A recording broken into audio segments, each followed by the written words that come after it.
Hi, welcome. I'm Penny and you are on Open Hand Farm and we are so glad you're here. We have had a really busy and strange week this week. I'm just going to do a little this and that. I'm not going to do a complete garden tour, although I am going to show you probably the biggest part of my garden right now. Mark's out here waiting for me to finish this so that he can finish mowing. But I wanted to at least say hello, show you a quick view of the garden and a quick view of the greenhouse and how it's coming along. We've got a whole wall of windows now and a ceiling. He had the tarp up just to block some of the sun. There he is waving at us. He's the best.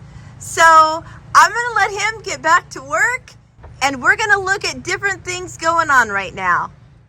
Genesee was able to use her wheelbarrow this week to collect some of our produce that we harvested. She was so proud of it. I did pull a potato plant out just to see what was going on under there, and we're obviously not where we want to be yet, but there are potatoes. While we were picking kale, we found a bug. She put it in her little bug catcher box so that she could look at it through a magnifying glass, and she was so proud of it, she had to send a picture to her aunt, who loves bugs also, and tell her what kind it is. Grapevine beaver.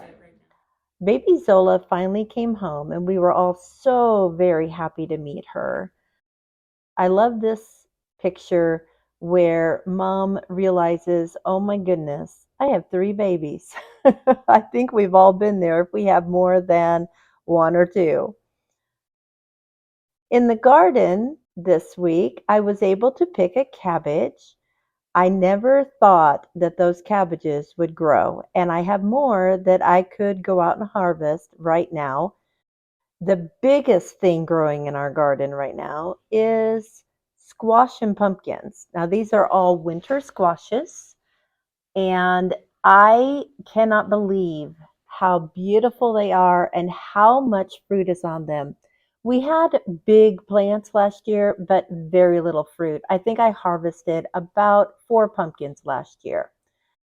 So the variety that you're seeing here are field pumpkins, which is just a plain old pumpkin. And we have 2 or 3 good sized ones and many more coming. I'm trying a new variety this year called a Canada crookneck, and it is similar to a butternut squash. And those plants I planted 2 of, and they are going great guns. The one that is really blowing me away, though, is the Burpees Butterbush butternut squash that is also vine borer resistant. I pulled the leaves back on one of the bushes the other day, and I actually cried and just couldn't believe how good God is. This is 2 of the plants, and they are all 3 so very full of these fruit. I just can't believe it. We also planted some Long Island cheese pumpkins, which we planted some of last year. I still have 2 in storage. They were the only pumpkins that we really were able to store, but they're so good. And we are getting several of those. And I was so happy to see some bees pollinating today so that I am sure that the fruit will make it. Another squash that I planted but don't have a picture of today is the green striped cushaw. Those are also very full on the plant. It's so exciting. I did pull all of my garlic, and I really should have pulled them sooner, but life, that's all I can say. And I was pleased with the harvest, but I wish that the garlic heads had been a little bigger. But you know what? It's fresh homegrown garlic, and I'm excited about it. One of the other things I'm still working on is this Bermuda grass around my food forest and inside my food forest. So I've been sitting and pulling this out around the fence to try to leave a clean area to hopefully keep it from growing under the fence again. So this is what it looked like when I got a little bit of it done. I'm really pleased with it. I cleaned up so many roots, and I'm really hoping that this will work, at least help keep it out of the food forest. There's still some in the food forest. I've got more work to do, but I am getting close. And when I'm done, I will let you all see how it turned out.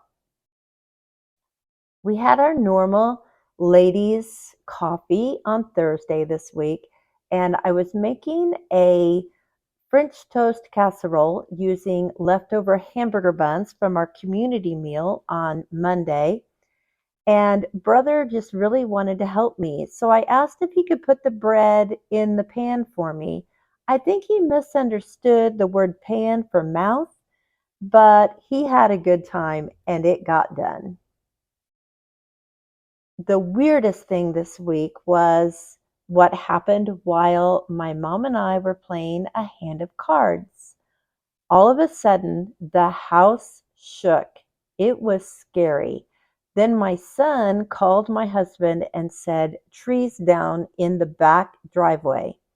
So he ran down, we all ran down there, and sure enough, this is what we saw.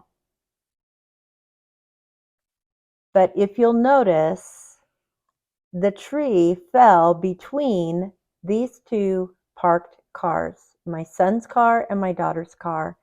They were both able to just drive them out, and the tree stayed in place. And the damage was like a little rubbing on the paint, not even a true scratch.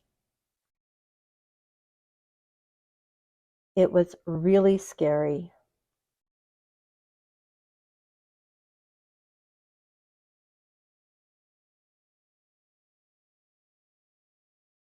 We slept with it that way for one night, and then the next morning, the insurance company sent over a tree company. Within a few hours, they had this all cleaned up with lots of good firewood for us. I wish I would have been able to keep the wood chips, but as you can see here, I already have some and I didn't really have anywhere to put them.